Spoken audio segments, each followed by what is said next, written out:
The original idea for digital graffiti actually has a funny story. Friends and I had started a company in the .com era, and we thought we were going to be making all these amazing business presentations, and so we bought this projector that sat in a closet for a couple years, actually just did nothing but collect dust.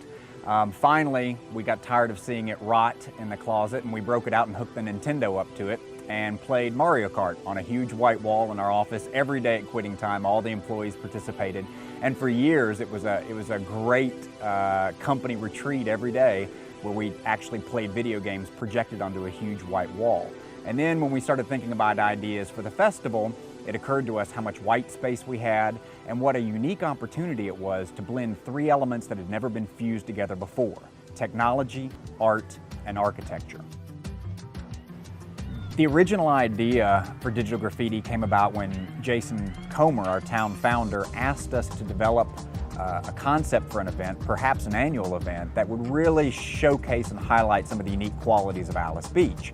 We proposed this perhaps a little strange idea of taking projectors, inviting digital artists from around the globe to submit unique original pieces of art that up until now had been confined to YouTube and Vimeo, and really offer a blank canvas 2 and 3 stories high for their art to be projected upon. And that's something extraordinary, and really, arguably, Alice Beach is the largest blank canvas anywhere in the world. So we began to research what else was out there, and we found that there already was an underground movement, if you will, guerrilla projectionists, urban projections, people who actually had outfitted vans with projectors inside, and they could go up and project whether it was political statements or marketing messages onto the side of skyscrapers or coliseums. And of course, when the law enforcement rolls around or when the building owners rolled around, they could actually close the van door and drive away.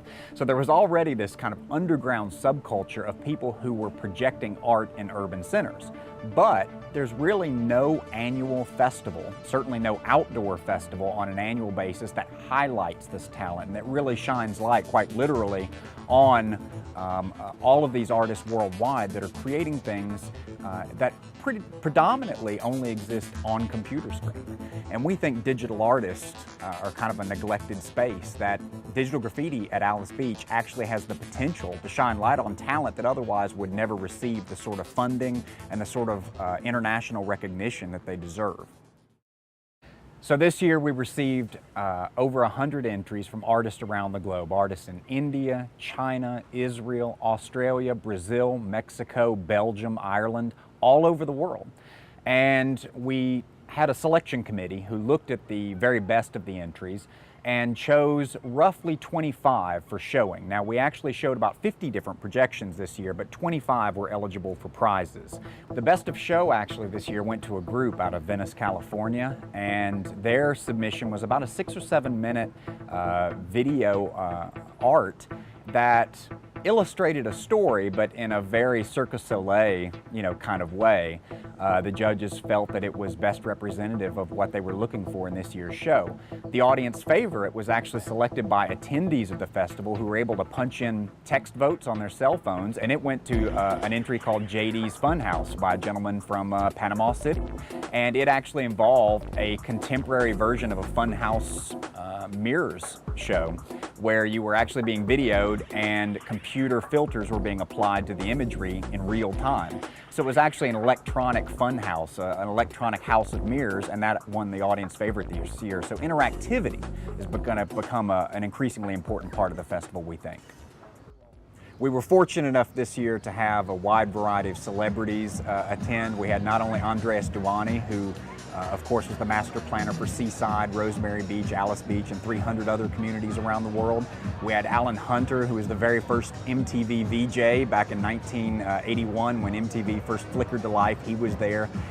We of course also had India Hicks, who is a cousin of Prince Charles. She's actually in line for the British throne.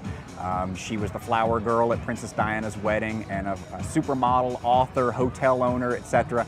She was the hostess this year, and we were very pleased that people like that who had never been introduced perhaps to this area will travel all that way just to come see not only what Alice Beach has to offer, not only what digital graffiti has to offer, but what 30A in general has to offer. We're actually already planning Digital Graffiti 2010. It will be held at Alice Beach, of course, and for information, people can go to digitalgraffiti.com. We're going to be looking for artists to participate. We're going to be looking for new judges, and of course, we're going to hope everyone will come out and support the festival when it happens next year.